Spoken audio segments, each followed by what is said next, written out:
Okay, let's unpack this.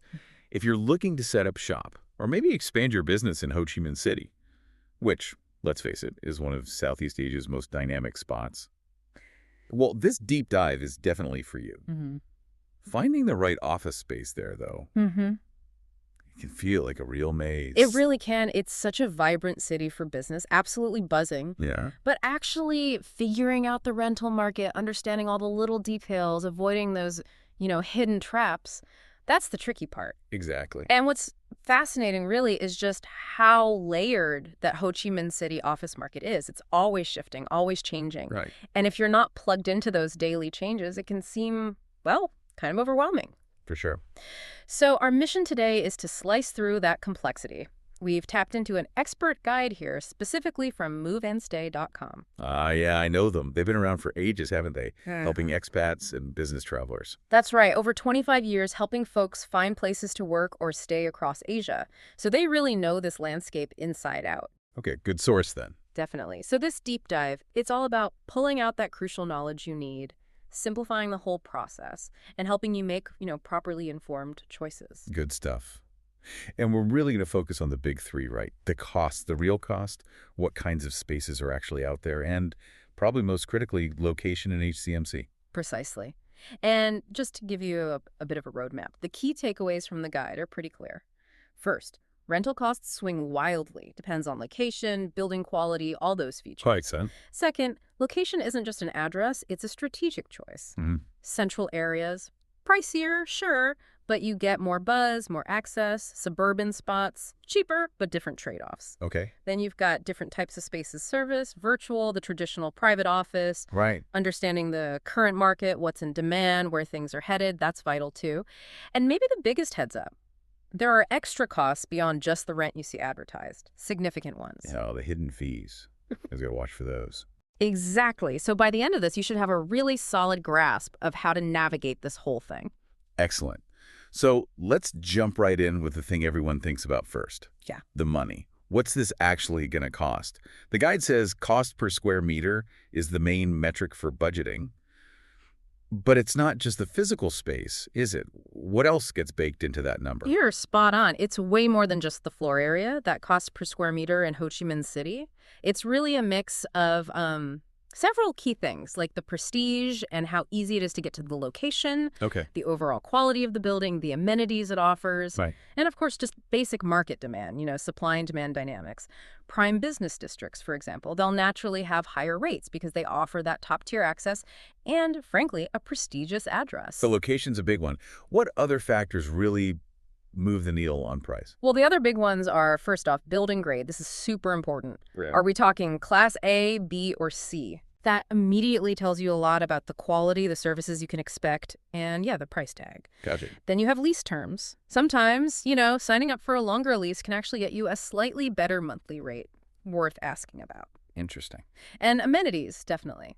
Things like good parking, solid security, reliable high-speed internet. They aren't just nice to haves, they factor into the cost. Right. They add value. Exactly. And finally, it's just market demand. If everyone wants offices in a certain area and there aren't many available, prices go up. Simple as that. Makes sense. Oh, and it's also worth mentioning landlord incentives. Sometimes you might get a rent-free month or two, especially when you're starting out. That can help offset initial costs. That's a really good point, those incentives. So with those building grades, A, B, C, what's the biggest mistake people make choosing between them? Is just going for the cheapest, like a Class C, always a bad idea? Or could it sometimes be smart? That's a great question.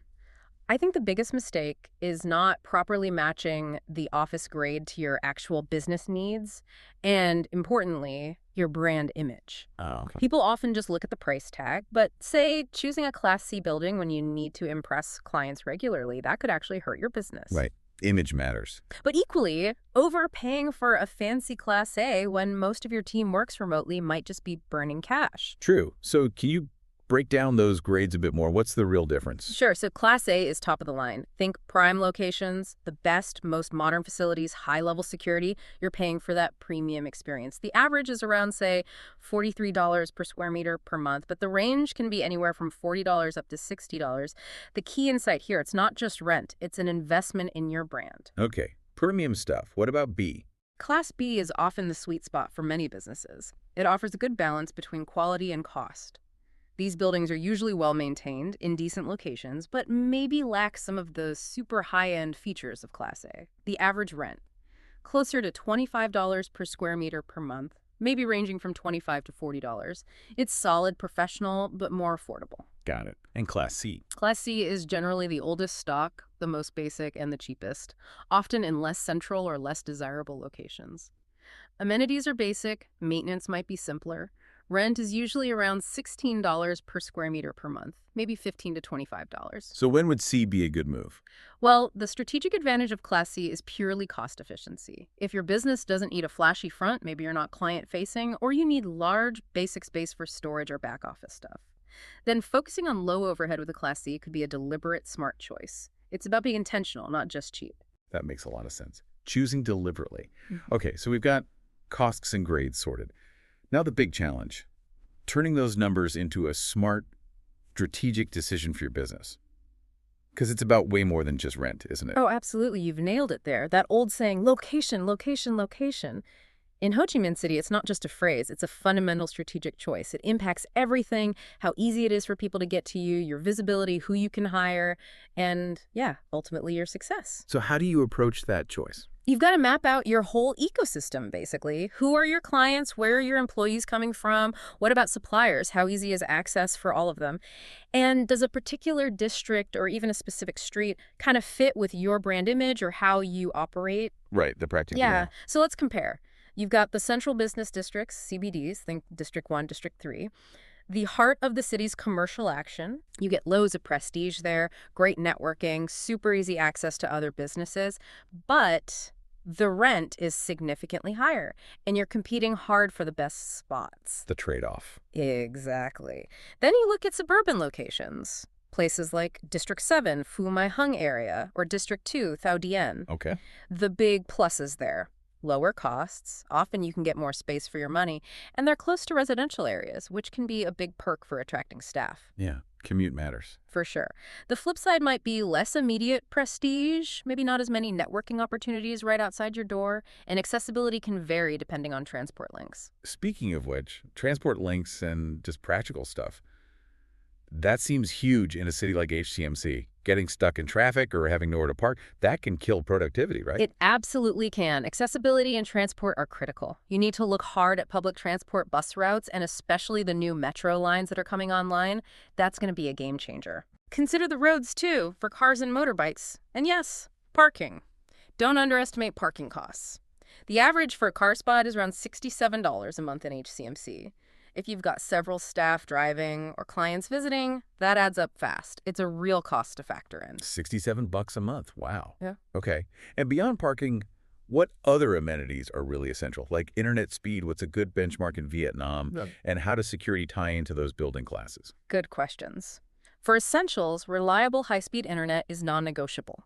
The average fixed broadband download speed in Vietnam is around 70.86 mp, which is actually pretty decent, Okay. but you absolutely need to confirm what's actually available and guaranteed in the building you're looking at. Don't just assume. Right, verify. And security is key. Pretty much all buildings will have some level, but Class A buildings, they typically offer 247 security, maybe more advanced systems like access control, CCTV. Yeah. The main thing is figuring out what your business genuinely needs to operate smoothly and securely versus just, fancy extras that sound nice but don't really add value for you. Avoid paying for stuff you won't use. Good advice. Cut the fluff. Exactly. And then, this is crucial, you get to the lease agreement terms. This is where people can really get caught out if they're not careful. The fine print. Totally. Before you sign anything, you have to carefully review the lease duration, how long are you locked in, any rent escalation clauses, how much can the rent go up each year, Right. and really look for break clauses. These are super important. They give you an option to get out of the lease early if, say, your business suddenly needs to downsize or relocate. Huge for flexibility. Yeah, things change. They do. Also, understand who's responsible for maintenance and repairs. Is it you, the landlord? Get that clear. The source really hammers this home. Don't be afraid to negotiate. Push for terms that actually work for your business. Right, absolutely. Don't just sign what they put in front of you. Okay, so knowing all that, let's talk about the different kinds of spaces. It's not just the old school private office anymore, is it? Not at all. The market's way more diverse now, offering different solutions for different needs and business stages. First up, you've got serviced office solutions. These are super popular, especially for companies wanting flexibility or needing to get set up quickly. How do they work exactly? Basically, you're renting a fully kitted out, managed office space. Furniture, internet, reception services, utilities, usually all included. Ah, turnkey. Exactly. The big benefits are that ready to go infrastructure, often very flexible lease terms month to month sometimes, and access to shared facilities like meeting rooms or kitchens. Sounds convenient. Pricey. They can seem more expensive per square meter if you just look at that number, but the real insight is you're paying for the convenience, the minimal setup hassle, and that all-inclusive package. Great for new market entries or short-term projects. Okay, makes sense. Yeah. Then there are virtual office options. This is for businesses that don't really need a constant physical presence but still want a professional front. So, like, just an address. Pretty much. You get a professional business address, mail handling, maybe phone answering services. Sometimes you can book meeting rooms when you need them. I see. It's incredibly cost-effective, gives you that professional image and HCMC without the massive overhead of a physical office. Perfect for remote-first businesses or companies just testing the waters. Smart option for some, Mm. and the traditional one. Right, the private office. This is the classic setup. Yeah. You lease a dedicated space just for your business. Your own turf. Exactly. You get complete control over the layout, the design, the security.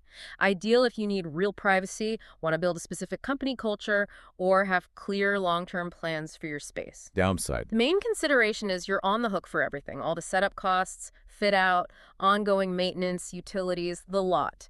It requires more upfront investment and management. Got it. So just to recap that quickly. Serviced and virtual equals high flexibility. Private eye control. Setup costs. Service low, virtual super low, private high. And maintenance. Included for service, your job for private, not really applicable for virtual. That's a perfect summary. Really helps clarify the trade-offs depending on what you prioritize. Definitely. Okay, let's maybe zoom out a bit and unpack the broader picture of actually navigating the HCMC office market itself. You said it's dynamic. What should businesses know about where it stands now and where it might be going? It really is dynamic. You've got constant shifts in demand, and the supply side is always trying to catch up with a mix of older buildings and shiny new developments. Understanding the current vacancy rate is key. If vacancy is low, finding space is harder, and landlords have more leverage in negotiations. Prefer to get a deal. Right. If vacancy is high, you might find better deals, but maybe the choice of top quality spaces is thinner. It's always a bit of a balancing act. And looking ahead, future trends. Yeah, a few things to watch. There's quite a bit of new construction happening. That's likely to increase supply over the next few years, which could potentially put some downward pressure on rents. Good news for tenants, generally. Okay. We're also seeing that global trend towards flexible workspaces and co-working really taking hold in HCMC too. More options beyond traditional leases, especially for startups and smaller teams. Makes sense. And, critically, infrastructure. Especially the new metro system. As those lines open up, they're going to seriously change the accessibility and desirability of different areas. What's considered prime could shift. So, thinking long-term, maybe grabbing a spot near a future metro stop now, even if it's not super convenient today, could be a really smart, foresightful move. That's exactly the kind of strategic thinking that pays off in a market like this. Getting ahead of those infrastructure changes can give you a real edge. Because it sounds competitive. Doing your homework, really understanding the different districts, being ready to negotiate seems the same. Absolutely crucial. And getting some local advice, someone who really knows the ground game, highly recommended. It can save you a lot of time and hassle. Good point. Okay, nearly there. Let's tackle something that can trip anyone up. Those hidden costs beyond the base rent. This feels really important for avoiding nasty budget surprises down the line. Yes, this is a big one the source highlights. So many people focus just on that headline rent number, but it's rarely the whole picture. There are other costs you absolutely need to budget for. Like what? First, service charges and maintenance. This covers the upkeep of the common areas, cleaning, security for the building, lifts, general management. Right, the shared stuff. Exactly. And the cost varies quite a bit by building grade. Class A might be around $6 per square meter per month. Class B may be closer to $4. These are typically mandatory, non-negotiable, part of the deal. So you have to factor that in. Definitely. Then, utility and internet expenses. Electricity, water, internet, obviously essential. These fluctuate with usage, so getting estimates from the landlord or even asking previous tenants if possible is a good idea. And internet isn't always included. Sometimes basic internet might be bundled into the service charge, but often it's separate, especially if you need a higher speed or more robust connection. Always clarify what's included. Okay. What else? Parking and security fees. We mentioned parking that average $67 for a car slot adds up. And while basic building security is usually covered, if you need extra measures like dedicated access cards for your floor or specific CCTV monitoring for your space, that might be an additional charge. Got it. The absolute best advice here, always ask for a detailed breakdown of all additional costs before you sign that lease. Get everything in writing, no surprises later. Vital advice. So, knowing all these potential extras, what does this mean for actually optimizing your budget? How can you be smart about saving money? Right, this is about being strategic. First, negotiate those lease terms. Don't just accept the first offer. Do your homework on what similar properties are renting for. Know the market. Exactly. Landlords expect negotiation. Ask for specific things. A couple of rent-free months up front helps with fit-out costs, caps on rent increases, protects you later, and those break clauses we talked about. Crucial for flexibility. Okay, be specific in your asks. Yes. Then look for cost-saving opportunities. Could you sublease a part of your space if you end up with more than you need initially? Interesting idea. Or choose buildings with good shared amenities like meeting rooms or kitchens so you don't have to build and pay for everything yourself. And again, those flexible workspaces or serviced offices often bundle utilities and maintenance, making your costs more predictable. Right. Weigh the all-inclusive cost. Exactly. And finally, think about long-term financial planning. Don't just budget for year one. What are your growth plans? Will you need more space in year 3? Plan ahead. Yeah, build in some contingency for unexpected changes. And critically, calculate your total cost of occupancy. Total cost of occupancy. Okay. That means adding everything up. Base rent, service charges, utilities, internet, parking, any repairs you're responsible for. All of it. Like the example, base rent $5,000. Plus maybe $500 utilities, $200 internet phone, $300 maintenance. Suddenly your real monthly cost is $6,000, not $5,000. Seeing that total picture is key. That is such a valuable way to look at it. Total cost of occupancy. It really shifts your perspective away from just that base rent number. So there you have it, renting an office in Ho Chi Minh City. Yeah, it can seem complicated with all these layers, but as we've hopefully shown, if you get your head around the total budget, understand the different types of spaces, think strategically about location, and maybe lean on some local expertise like the folks at moveandstay.com, it's absolutely possible to find a great space for your business to thrive there. Our goal is to get you well-informed, fast, and hopefully this deep dive has helped do just that. And maybe it leaves you with this thought to consider. Given how dynamic and competitive this Ho Chi Minh City office market really is, with new buildings popping up and flexible options becoming more common, how can a business best adapt its long-term office strategy to stay agile, cost-effective within such a rapidly changing city landscape? That's a great question to ponder. Food for thought. Thanks for diving deep with us today.